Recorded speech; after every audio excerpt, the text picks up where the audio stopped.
नमस्ते प्यारे बच्चों, आज जो अपना टॉपिक है उसका नाम है सरलीकरण, सिंप्लीफिकेशन। आज अपन इस चैप्टर में पढ़ने वाले हैं कि कॉम्प्लेक्स और कॉम्प्लिकेटेड जो कैलकुलेशंस होती है उसको सिंपल और इजी कैलकुलेशन में किस प्रकार बदलेंगे। एसएससी के लिहाज से ये चैप्टर बेहद ही इंपॉर्टेंट है। इससे एक या दो क्वेश्चन हर साल प्रत्येक कम्पिटिटिव एग्जाम में आते हैं, तो आप इस चैप्टर को बहुत ही गहराई से पढ़ना पड़ेगा। और इस चैप्टर के जितने भी पार्ट हैं उन सभी पार्टों को बड़ी महत्वपूर्ण तरीके से अपने को पढ़ना पड़ेगा, तभी जाके ये चैप्टर कुछ काम आ सकता है। वरना ये आप आधा अधूरा चैप्टर अगर पढ़ोगे तो वो कोई काम का भी नहीं है। तो इसका बेनिफिट क्या है इस चैप्टर का, गणनाओं में लगने वाला जो टाइम है उसको अपने को क्या करना है, रिड्यूस करना है, उसको अपने को क्या करना है, कम करना है। इसलिए अपन ये चैप्टर पढ़ते हैं। कॉम्प्लेक्स और कॉम्प्लिकेटेड कैलकुलेशन को इजी और सिंपल करने के लिए ये चैप्टर पढ़ा जाता है। इसका जो बेसिक रूल है वी बोर्ड मास रूल से शुरुआत करते हैं, फिर अपन नेक्स्ट स्टेप में नेक्स्ट लेक्चर में आगे वाले रूल देखेंगे, फिर नेक्स्ट लेक्चर में आगे वाली शॉर्ट ट्रिक्स देखेंगे। ठीक है, अपन स्टार्ट करते हैं वी बोर्ड मास रूल से। Okay, V BODMAS rule में हम चिन्हों की वरीयता देखते हैं कि कौन सा चिन्ह कितना इंपॉर्टेंट है और कौन सा चिन्ह कहाँ पे काम में लिया जाता है। ओके, तो सबसे पहले वी बोर्ड मास रूल में देखो, वी का अर्थ होता है वेनिकुलम, वेल्यूकुलम का मतलब होता है रेखा कोष्टक। रेखा कोष्टक और कुछ नहीं है, जिन कैलकुलेशन के ऊपर आपको एक बार का चिन्ह दिखाई देगा, इस प्रकार का एक चिन्ह दिखाई देगा इस प्रकार का, तो आप समझ जाना कि ये कौन सा कोष्टक लगा हुआ है, रेखा कोष्टक लगा हुआ है। ठीक है, आगे मैंने लिख भी दिया है बार, ये आप राइट डाउन कर लेना। बी का अर्थ होता है ब्रैकेट, ब्रैकेट का मतलब होता है कोष्टक। कोष्टक में भी सबसे पहले छोटा होता है, फिर मंझला होता है, फिर बड़ा होता है। ठीक है, ओ का मतलब होता है ऑर्डर, ओ का मतलब होता है ऑर्डर। ऑर्डर मत यहाँ एग्जाम में आपको क्या मिलेगा, ऑफ मिलेगा। और ऑफ का क्या अर्थ होता है हिंदी में, का के की। देखो आप कंफ्यूजन हो सकता है आपके कि ऑफ का अर्थ भी प्रोडक्ट होता है और गुणे का अर्थ भी प्रोडक्ट होता है, पर इन दोनों की वरीयता में अंतर होता है। पहले आपको ऑफ सोल्व करना पड़ेगा, बाद में आपको क्या सोल्व करना पड़ेगा, मल्टीप्लिकेशन सोल्व करना पड़ेगा। ओके, तो ऑफ का ध्यान रखना कि ऑफ का ऑर्डर गुणे के ऑर्डर से ज्यादा होता है। पहले ऑफ सोल्व होगा, बाद में गुणा होगा, अर्थ दोनों का सेम ही है। डी का अर्थ होता है डिवीजन, डिवीजन का अर्थ होता है भाग, और ए का अर्थ होता है एडिशन, एडिशन का अर्थ होता है जोड़, और एस का होता है सब्सट्रैक्शन, सब्सट्रैक्शन का अर्थ होता है घटाव। ठीक है, आपको वरीयता इस प्रकार रखनी है कि सबसे पहले ये आएगा और सबसे लास्ट में ये आएगा, इसलिए आप लिख लेना डू फर्स्ट और do last, do first and do last. ये आपकी वरीयता का क्रम होना चाहिए हमेशा, तभी आपका सवाल सोल्व हो सकता है, वरना सवाल को सोल्व करने में बहुत ज्यादा दिक्कत आएगी। ठीक है, अपन बेसिक से स्टार्ट करेंगे और एडवांस तक ले जाएंगे। एसएससी मेंस में जिस प्रकार के सवाल आते हैं वहां तक अपन सोल्व करेंगे। ओके, अब अपन देखते हैं सबसे पहला सवाल किस प्रकार करना है आपको। सबसे पहले सवाल में देखो, सबसे पहले तो ये इस प्रकार का कोई सवाल आएगा। अपने को पता है यहां ना तो v है, b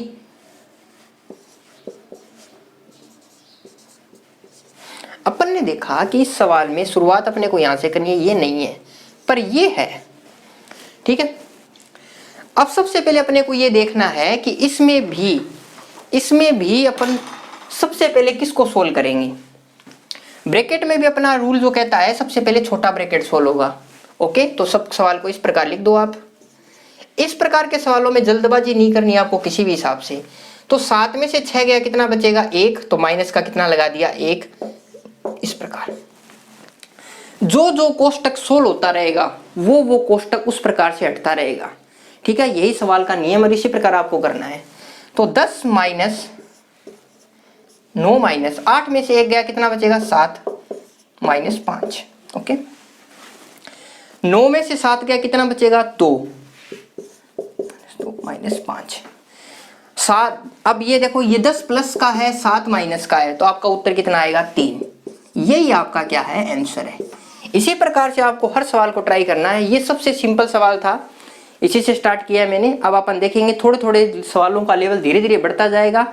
आज अपन कम से कम हर टाइप के एक सवाल करेंगे, जिससे आपको आने वाले कॉम्पिटिटिव एग्जाम में थोड़ा थोड़ा आइडिया लग जाएगी किस प्रकार आपको सवाल करना है। ओके, अब अपन देखते हैं सवाल नंबर 2। कॉम्पिटिटिव एग्जाम में ये सवाल आया और पूछा इसका सरलीकृत रूप ज्ञात करो या सरलीकृत मान ज्ञात करो, बात एक ही है। तो सबसे पहले अपन ने देखा कि v है क्या अपने पास, हाँ है इस बार v। तो सबसे पहले वेनिकुलम मतलब रेखा कोष्टक को आपको सोल्व करना पड़ेगा। ये रहा रेखा कोष्टक, तो यहाँ से आप छोटा शुरुआत करिए और सवाल में बिल्कुल भी जल्दबाजी नहीं करनी है। जल्दबाजी करोगे तो आपका उत्तर हमेशा गलत आएगा। तो 5 में से 4 गया, कितना आया 1 आया, रेखा कोष्टक हट गया, ये वाला कोष्टक आ गया। ठीक है, अभी भी आपको कौन सा कोष्टक सोल्व करना है, सबसे पहले छोटा, क्योंकि v के बाद क्या आता है ब्रैकेट, और ब्रैकेट में 3 कोष्टक होते हैं, छोटा, मंझला और बड़ा। तीन प्रकार के कोष्टक होते हैं, तो छोटा कोष्टक सोल्व करना आपको। 3 + 4 7 - 6 में से 1 गया, कितना बचा 5। ठीक है, मंझला ब्रैकेट तो है नहीं, तो सबसे पहले प्रोसीड किस पे करेंगे फिर अपन, बड़े कोष्टक पे। 7 में से 5 गया, कितना बचेगा 7 में से 5 गया, कितना बचेगा 2, और 8 और 2 कितने होते हैं। अब गुणा सोल्व होगा। अब देखो सबसे पहले एक चीज और, वी बोर्ड मास। अब आप देखो कि प्लस में और गुणे में कौन सा चिन्ह सोल्व होगा। आपको पता है कि मल्टीप्लेक्स गुणे की जो वरीयता है वो प्लस वाली वरीयता से ज्यादा है, तो इसलिए सबसे पहले आप गुणा सोल्व करोगे। तो 3 प्लस क्या हो गया 8। अब आप प्लस करोगे तो उत्तर कितना आ गया आपका 11।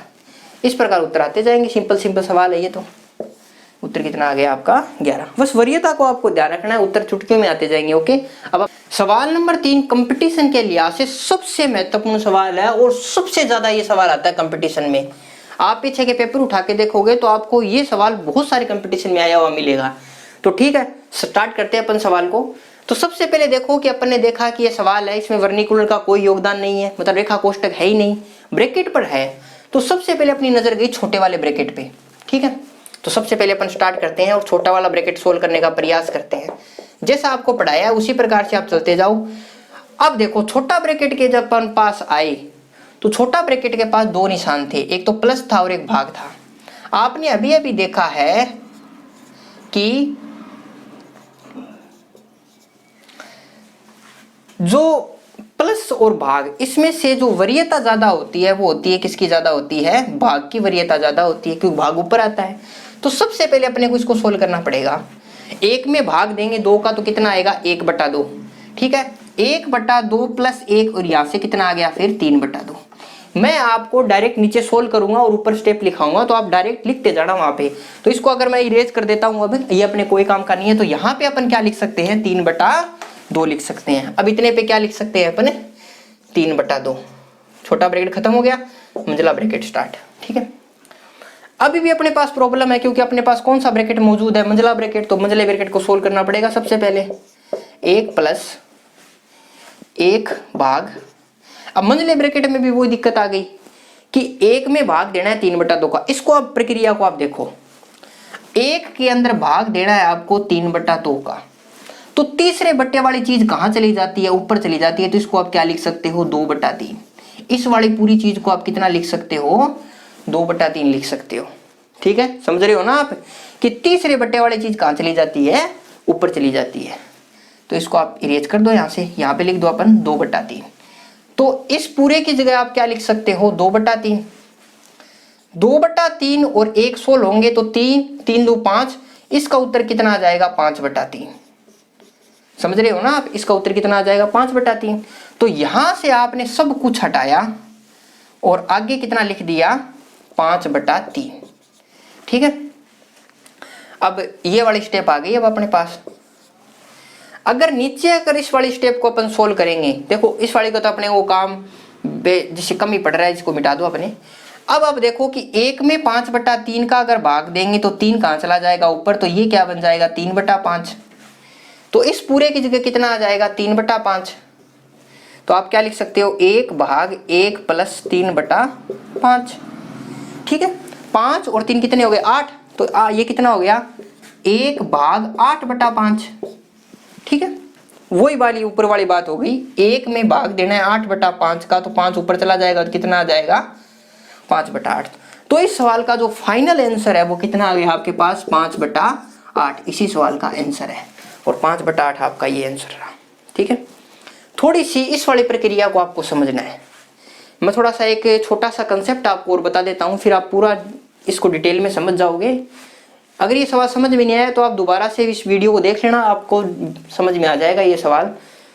ठीक है, इसमें एक इंपॉर्टेंट चीज है वो मैं बता देता हूँ अभी आपको। देखो इसमें इंपॉर्टेंट चीज क्या है कि अगर मेरे को A में भाग देना है C/D का, ठीक है, तो ये D कहां चला जाएगा ऊपर चला जाएगा, तो ये क्या हो जाएगा AD/C। फर्स्ट कंसेप्ट तो ये है। सेकंड कंसेप्ट ये कहता है अगर A/B में भाग देना है आपको C/D का, तो होता क्या है कि A/B तो A/B हो जाता है, आगे गुणे में लग जाता है D/C। ये है कंसेप्ट नंबर 2। बात समझ में आ गई। और ये अपने हर इस प्रकार के सवाल में काम आएंगे दोनों की दोनों चीजें। ओके, तो ये देखिए आप सवाल नंबर 4। इस सवाल को अगर आपने पीछे वाले 3 सवाल अगर देखे हैं तो कंसेप्ट आपको थोड़ा थोड़ा पकड़ में आ रहा होगा। और इस सवाल को और देख लेते हैं, फिर आपको कंसेप्ट धीरे धीरे ज्यादातर आपको कंसेप्ट समझ में आ जाएंगे फिर। ओके, चलो सबसे पहले अपन ने देखा कि अपने पास रेखा कोष्टक मौजूद है, क्योंकि अपने को इस नियम को कभी नहीं भूलना है। वी बोर्ड मास, इस नियम को कभी नहीं भूलना है। इस नियम को भूले और ये सवाल गए, फिर आप ये सवाल नहीं निकाल सकते। सबसे पहले अपन रेखा कोष्टक को सोल्व करते हैं। और सवाल में जल्दबाजी बिल्कुल ही नहीं करनी है आपको। जल्दबाजी करी और उत्तर गलत आएगा, और वो उत्तर आपको ऑप्शन में जरूर मौजूद मिलेगा। ये तो मैंने प्रैक्टिकल करके देख रखा है कि अगर आप कोई भी मिस्टेक करोगे ना, वहां पे आपको वो उत्तर लगभग 90% तक जरूर मिलेगा। तो इस सवाल की जल्दबाजी नहीं करनी, अपने को आराम से करना है सवाल। सबसे पहले आप देखो कि कोष्टक स्टार्ट हुआ छोटा। सबसे पहले अपने को कौन सा कोष्टक स्टार्ट करना है? रेखा कोष्टक। 4.3 में से 2 गया तो यहाँ पे कितना बचेगा? 2.3, मंझला ब्रैकेट फिर बड़ा ब्रैकेट। ठीक है, मंझला ब्रैकेट थोड़ा सा अजीब सा लगाया, आप समझ जाना। ठीक है, अब अपने को पता है कि छोटा कोष्टक सोल्व होगा। 5.3 में से 2.3 गया तो यहाँ कितना बचेगा? 3.1। कितना बचेगा? 3.1। थोड़ा थोड़ा समझते जाना आप कैलकुलेशन को और मेरे साथ साथ करते जाना। छोटा कोष्टक रिमूव हो गया। अब रहा मंझला कोष्टक। मंझले कोष्टक में 6.5 में से 3.1 गया तो यहाँ कितना बचेगा? 3.4। कितना बचेगा? 3.4। अब मंझला कोष्टक भी हट गया। 7.6 में से 3.4 गया तो कितना बचेगा? 4.2।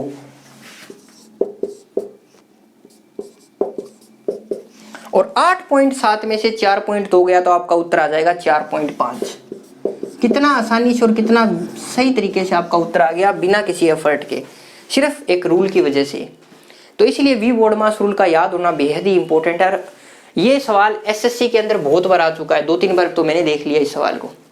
तो ये सवाल बहुत इंपॉर्टेंट है। अब अपन देखेंगे कि इस साल 2017, 18, 19 में एसएससी सीजीएल 10+2 सीपीओ इस प्रकार के कॉम्पिटिटिव एग्जाम में किस प्रकार के सवाल आए हैं। ओके,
अब अपन देखते हैं सवाल नंबर 5। सवाल नंबर 5 में एक अजीबोगरीब चीज आपके सामने आई है। अगर आप आर्ट बैकग्राउंड से हो तो आपके लिए समझा देता हूं मैं। इस चीज का नाम होता है मॉडुलस। इसको अपन मोड भी बोलते हैं, वैसे इंग्लिश में बोलते हैं मॉडुलस। ठीक है, ये क्या काम करता है? अगर कोई नेगेटिव अगर इसके अंदर कोई डाटा है तो उसको किस में बदल देता है? ये पॉजिटिव में बदल देता है। ठीक है, ओके। जैसे मैं अगर लिखता हूं -2, तो अगर मॉडुलस में लिखी हुई चीज है तो इसका परिणाम सिर्फ इस, मतलब आपको मॉडुलस में अगर कोई होता है तो उसके चिन्ह से आपको कोई लेना देना नहीं है, सिर्फ आपको परिमाण उसकी मात्रा चाहिए। तो यहाँ पे वैल्यू कितनी है? 2 है, तो आपको सिर्फ वैल्यू लिखनी है, चिन्हों से आपको कोई लेना देना नहीं है। और मॉडुलस का इस्तेमाल लगभग काम आता है नेगेटिव चिन्ह को पॉजिटिव में बदलने के लिए।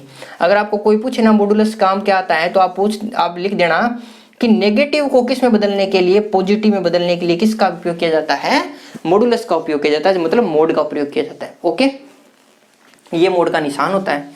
तो इस निशान से आप पहचान कर लेना कि ये मॉडुलस है। ओके, इसको मैं हटा देता हूँ, ये अपने कोई काम का नहीं है, आप समझ तो गए होंगे। तो अब आप देखिए सवाल को, कितना आसानी से कितना जल्दी सवाल होता है ये देखिए। सबसे पहले देखिए 4 में से 6 गया, कितना बचेगा, यहाँ लिखेंगे -2 की होल स्क्वायर -3, इसको लिखेंगे तो क्या लिखेंगे -2, और सबसे पहले इसको रहने देते हैं, एक बार इसको लिखते हैं, सबसे पहले इसको लिखते हैं इसको लिखते हैं +6, ठीक है। अब नीचे सोल्व करते हैं, नीचे इन में से कौन सोल्व होता है, सबसे पहले डिवाइड सोल्व होता है, तो 9 में 3 का भाग गया 3, और इन दोनों में से कौन सोल्व होता है, मल्टीप्लीकेशन, 5 3 कितना आ गया 15, 15 में से 18 गया, कितना बच गया, नीचे 3 बच गया। तो नीचे तो अपने को पता है 3 आ गया। ओके, ऊपर देखो ये है +4 बनेगा, क्योंकि पावर सम है, +4 बनेगा तो बाहर माइनस लगा है तो -4।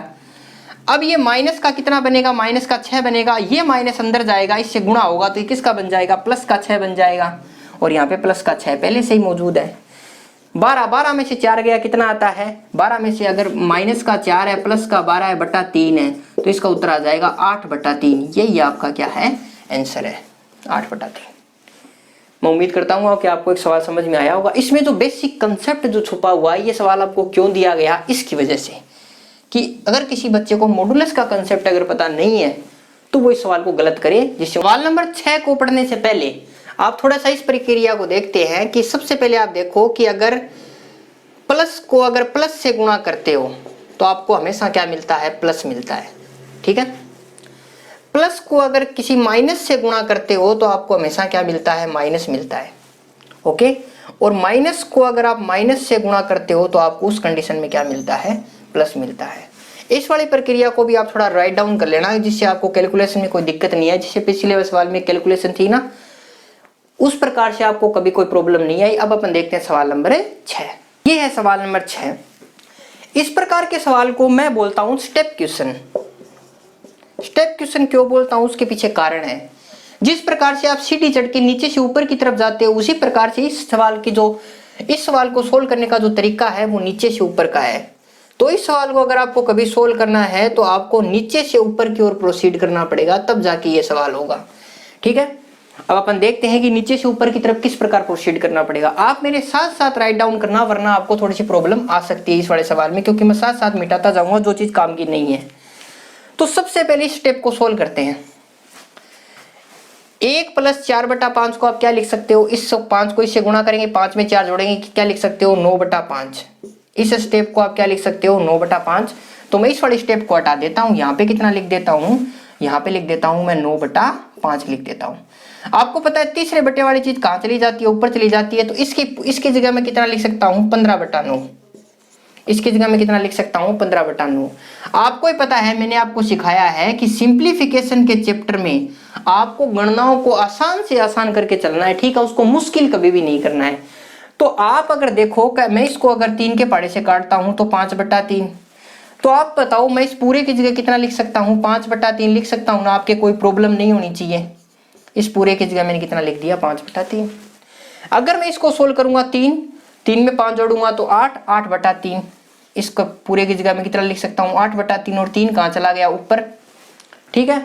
अब वो क्या बन जाएगा, 3 ऊपर जाएगा तो कितना बन जाएगा, 6/8, ठीक है। इसमें जोड़ 8 को गुणा किया, 8 में 6 जोड़े, कितना आ गया, 14/8 आ गया। इसको सोल्व करने पर आएगा 7/4, और यही आपका क्या है, आंसर है। कितना आसानी से उत्तर आ गया। स्टेप वाले क्वेश्चन में आप ध्यान रखना, आपको नीचे से ऊपर की ओर प्रोसीड करना है, ना कि ऊपर से नीचे की ओर। नीचे से ऊपर की ओर प्रोसीड करोगे तभी सवाल का उत्तर सही आएगा। और स्टार्ट करते हैं सवाल नंबर 7। सवाल नंबर 7 देखने में आपको बड़ा लग रहा होगा, बिल्कुल भी बड़ा सवाल नहीं है, बेहद ही आसान सवाल है। अपने को वी बोर्डमास रूल के तहत ही चलना है। तो सबसे पहले अपने को वी बोर्डमास रूल ने ये बताया था कि वी बोर्डमास रूल के तहत सबसे पहले अपने को वेनिकुलम मतलब रेखा कोष्ठक सोल्व करना है, ठीक है। रेखा कोष्ठक सोल्व करना है, उसके बाद ब्रैकेट सोल्व करना है, ठीक है। तो ब्रैकेट सोल्व करना है। ब्रैकेट में भी कौन सा सोल्व करना है, छोटा वाला। तो इस बार आपने देखा कि छोटा एक ही ब्रैकेट है, तो इस छोटे वाले ब्रैकेट के अंदर भी क्या सोल्व करना पड़ेगा, छोटे वाले ब्रैकेट के अंदर भी हम चिन्हों में वरीयता देखेंगे तो अपने को ऑफ सोल्व करना पड़ेगा। तो सबसे पहले फर्स्ट ऑफ ऑल अपने को ये प्रोसेस करना पड़ेगा, ठीक है। तो सबसे पहले इस प्रोसेस को अपन करेंगे तो अपने पास उत्तर क्या निकल के आएगा, माइनस। तो इसको बाहर है, बाहर पे भी कर सकते हैं अपन, कोई दिक्कत वाली बात नहीं है। तो इसको अगर सोल्व करेंगे तो गुणे की बात है, 3 दूनी 6 इंटू 2 भाग 4 प्लस 4 इंटू अब 4 भाग, अब 4 को 4 से गुणा करेंगे कितना आएगा 16 माइनस 4 भाग 4 इंटू 4। प्रोसेस कंप्लीट हो गई ऑफ वाली। ऑफ प्रोसेस कंप्लीट होने के बाद ही अपने को कौन सी प्रोसेस अभी कंप्लीट करनी है, ब्रैकेट वाली और करनी है। और ब्रैकेट में भी अपने को पता है सबसे पहले कौन सोल्व होता है, डिवाइड। मतलब अपने को भाग की प्रक्रिया पे जोर देना पड़ेगा इस वाले में। एक तो भाग यहाँ पे है और एक भाग यहाँ पे है, ठीक है। आपको पता है कि 4 में 4 का भाग देंगे तो उत्तर कितना आएगा, 1 आएगा। तो यहाँ से स्टार्ट करते हैं अपन थोड़ा सा। और ये भी बाहर है, इसमें भाग दे लो तो कोई सवाल के उत्तर पे कोई फर्क तो पड़ेगा नहीं। 3 में भाग देना है 6 का, तो अगर 3 में आप 6 का भाग देते हो तो इसको अब मैं क्या लिख सकता हूँ, 1/2 लिख सकता हूँ ना, कोई प्रॉब्लम नहीं है। तो 2 इंटू 1/2 इंटू 2, ठीक है, भाग 4 प्लस 4 इंटू, अब 4 में 16 का भाग देना है तो कितना आ जाएगा, 1/4 आ जाएगा, माइनस का 1, यहाँ पे 1 आया, इंटू कितना आया 4 आया। ओके, अब देखो थोड़ी प्रक्रिया और सरल हो गई। 2 से 2 काट दिया मैंने तो बाहर क्या बच गया, सिर्फ 2 बच गया। 2 भाग अंदर मैंने 4 से इसको 4 को काट दिया तो यहाँ क्या बच गया, 1 बच गया। तो 4 और 1 कितने हो गए, 5। तो 5 माइनस उधर कितना हो गया 4, ठीक है। अब आप देखो 5 में से 4 गया, कितना बचेगा, 1 बचेगा। तो 2 में भाग दिया 1 का तो कोई फर्क नहीं पड़ेगा, भाग 2 चाहे मत दो, तो उत्तर कितना आ गया आपका 2 आ गया। ये था सवाल नंबर 7 और ये एसएससी सीजीएल का क्वेश्चन है, ठीक है। इस प्रकार के सवाल आते हैं और कितना आसानी से आप सोल्व कर सकते हो, बस आपको पकड़ होनी चाहिए मेथड के ऊपर। ओके, अब अपन देखते हैं सवाल नंबर अपना 8। अब अपन देखते हैं सवाल नंबर 8। सवाल नंबर 8 इसी साल 2019 के पेपर में, एसएससी सीजीएल के पेपर में आया हुआ सवाल है। तो आप देखिए कितना आसानी से कर सकते हो आप इस सवाल को, बहुत ही एफिशिएंट तरीके से। तो सबसे पहले देखो वी बोर्डमास रूल के तहत, वी बोर्डमास रूल के तहत मैं सबसे पहले मेरे को क्या सोल्व करना है, सबसे पहले रेखा कोष्टक है क्या सवाल में, नहीं है। तो सबसे पहले ब्रैकेट सोल्व करना पड़ेगा। और ब्रैकेट में भी सबसे पहले कौन सा कोष्टक है, छोटा कोष्टक। तो 27 में से 3 गया तो कितना आया, यहाँ पे 27 में से 3 गया तो 24 आया। तो आप यहाँ से स्टार्ट कीजिए। तो अब ये देखो, ये तो बाहर की तरफ है, कोष्टक के तो अंदर है नहीं, तो इसको गुणा कर ले direct upon, of case of का पूरा खेल खत्म हो जाएगा। इसका आ गया 120 प्लस 6 प्लस अंदर देखो क्या आया, 24 भाग 6 प्लस 4, ये आ गया। अभी भी कोष्टक मंझला ब्रैकेट लगा हुआ है, सॉरी बड़ा ब्रैकेट है। तो 24 में 6 का भाग देंगे तो कितना आएगा, 4 आएगा। तो 120 प्लस 6 प्लस अंदर कितना आया, 4 प्लस 4, ठीक है। 4 और 4 कितने होते हैं, 8 होते हैं। तो 120 प्लस 6 प्लस कितना हो गया 8। 120 और 14, 120 और 14 होते हैं 134। 134 आपका आंसर है। ये देखो कितना आसानी से आप क्वेश्चन ने कर दिया आपने। और ये सवाल एसएससी सीजीएल में आया हुआ है, देखो कितना आसानी से आपने कर दिया। अब अपन अपना 9वां सवाल देखते हैं। अब अपन देखते हैं सवाल नंबर 9। सवाल नंबर 9 को अपन कितनी आसानी से कर सकते हैं वो देखिए। सबसे पहले आपको समीकरण विन को सोल्व करना पड़ेगा। तो 5 3 15, 15/5 कितना आ गया 16/5, इधर कितना आ गया 3/5, ठीक है। और इधर कितना आ गया 8/5, ओके। अब नीचे वाले समीकरण विन को सोल्व करो। 7 7 और 1 8, 8/7 भाग 6/7 माइनस इधर कितना सोल्व होगा, देखो इधर देखो 1/7 में 1/5 का भाग देना, तो 5 कहाँ चला जाएगा, ऊपर चला जाएगा, तो 5/7, ठीक है। अब अपने को 2 ब्रैकेट नीचे और ऊपर सोल्व करने पड़ेंगे। 16 में से 3 गया कितना बचेगा 13। तो इधर कितना आ सकता है 13/5, भाग किसका देना है 8/5 का। और नीचे कितना आ सकता है 8/7, भाग किसका देना है, यहाँ पे देखो आप 6 में से 1 गया कितना 5, तो यहाँ आ सकता है 1/7, ठीक है। ऊपर देखो आप क्या आया, ऊपर आया कि 13/5 में 5/8 का भाग देना है। तो इधर क्या बन जाएगा 13/5 इंटू 5/8, तो 5 से 5 कैंसिल आउट हो गया। इधर क्या बच गया 13/8, ओके। इधर देखो 8/7 के अंदर भाग देना है 1/7 का, तो 7/1 बन गया। 7 से 7 कैंसिल आउट हो गया, इधर क्या बन गया 8। 8 और 8 आपस में गुणा हो जाएंगे तो कितना बन जाएगा 13/64 आपका क्या आ गया आंसर आ गया। देखो कितना आसानी से सोल्व हो गया, ठीक है। अब मैं आपको एक कंसेप्ट क्लियर करना चाहता हूं जिसमें आपको प्रॉब्लम आ सकती है, वो देखो वहां पे मैंने कहा था a भाग, अब ये तो अंश में है a अकेला और b/c किस में है, हर में है। अगर इस प्रकार का कोई हो तो तीसरे बट्टे वाली चीज कहाँ चली जाती है, तो क्या बन जाती है, AC बटा B बन जाती है। ये तो है पहली चीज। दूसरी चीज देखो आप, अगर अंश में है A बटा B, ये किस में है, अंश में, और हर में कितना है, C, हर में क्या है, C, तो यहां पे क्या हो जाता है, यहां पे ये दोनों गुणा हो जाते हैं, यहां पे क्या बन जाता है, A बटा B C। आप इस चीज का ध्यान रखना, इसी प्रॉपर्टी से मैंने इसको सोल्व किया है। यहाँ पे इन दोनों में डिफरेंशिएट कर लेना, वरना आप एग्जाम में बेहद बहुत ही भयंकर रूप से कंफ्यूजन आ जाएगा कि उत्तर क्या करूं, और आपको इस तरीके से और उस तरीके से दोनों तरीके से एग्जाम में उत्तर मिलेगा। ठीक है, मैं आशा करता हूं कि आपको ये दोनों कंसेप्ट समझ में आए होंगे। अब हम देखते हैं अपना लास्ट सवाल, सवाल नंबर 10। देखिए अपना अंतिम सवाल, सवाल नंबर 10। सवाल नंबर 10 में सबसे पहले देखिए अपने पास वर्निकुलर नहीं है, पर अपने पास ब्रैकेट और ऑफ है, तो ऑफ तो बाहर है पूरा इस ब्रैकेट से, तो ऑफ को सबसे पहले आप सोल्व कर लीजिए। ऑफ का मतलब होता है प्रोडक्ट, प्रोडक्ट का मतलब होता है गुणा।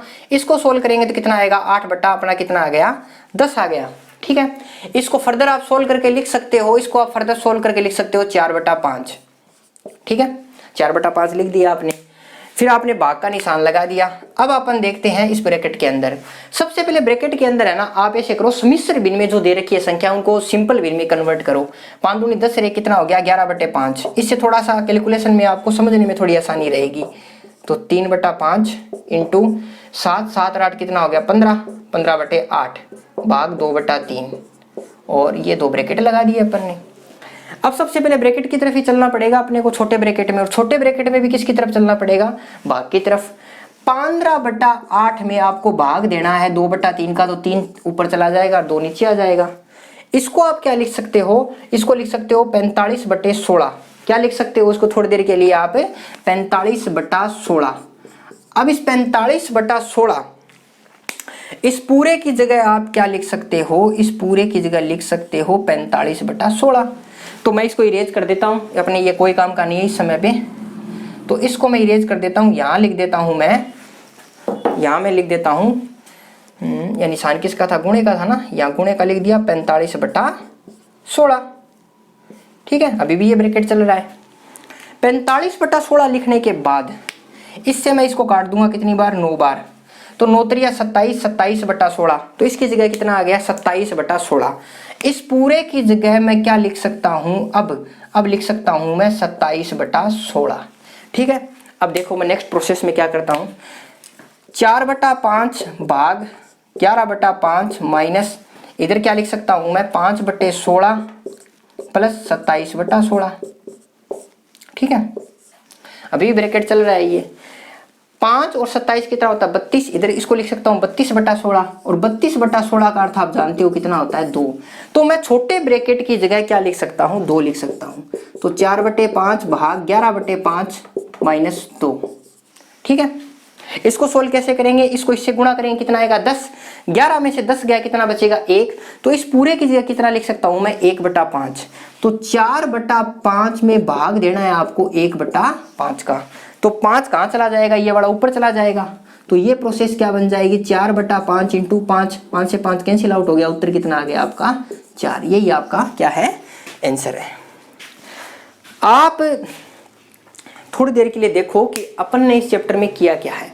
अपन ने इस चैप्टर में वी बोर्ड मास रूल की एप्लीकेशन पढ़ी है कि सवालों में किस प्रकार और किस तरह वी बोर्ड मास रूल को अप्लाई करना है, और घबराना बिल्कुल भी नहीं है। सवाल बड़ा दिखता है, होता नहीं है, एक छोटी सी प्रोसेस होती है, प्रोसेस के तहत सवाल होता है। तो आज का जो, मैं आशा करता हूँ आज का जो ये मेरा लेक्चर आपको अच्छा लगा होगा। अगर अच्छा लगा है तो मेरे चैनल को सब्सक्राइब जरूर करें, जिससे ज़्यादा से ज़्यादा पढ़ने वाले बच्चों तक मेरी पहुँच बन सके। ठीक है, और मेरे चैनल को लाइक और शेयर जरूर करें। धन्यवाद।